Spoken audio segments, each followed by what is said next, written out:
இந்த படத்தில் ஒரு பாட்டு யூஸ் பண்ணியிருப்பாங்க, ஆக்கோலேருந்து அந்த பாட்டு வரும். அந்த படத்தில் ஆக்கோ படத்தில் அனிருத் ஹீரோவாக நடிக்க வேண்டியது, நான் அனிருத் 2 பேரும் சேர்ந்து நடிக்க வேண்டிய படமாக அது இருந்திருக்க வேண்டியது.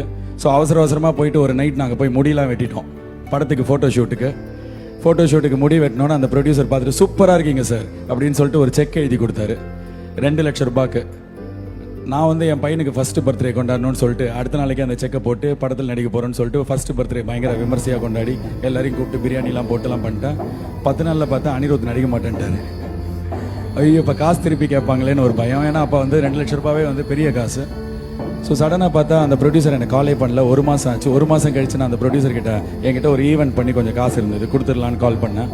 இந்த மாதிரி தீபன் அந்த 2 லட்ச ரூபாயில் ஒரு 1 லட்ச ரூபாய் இப்போ கொடுத்துட்டான் ப்ரோ, அது அணி எப்போ கொடுத்துட்டாரு, வாங்கக்கூடாது அவர்கிட்டன்னு சொல்லிட்டாரு அப்படின்னாரு. ஸோ அந்த 2 லட்ச ரூபாய் வந்து என் பையனோட ஃபர்ஸ்ட் பர்த்டே கிஃப்ட் அப்படின்னாரு. ஸோ அனிருத்தோட why this Kolaveri I think என் ஷோவில் தான் லான்ச் ஆச்சு. நான் தான் ஃபர்ஸ்ட் லான்ச் பண்ணேன். அப்போலேருந்து அவர் எனக்கு வந்து என்னோட தம்பி மாதிரி.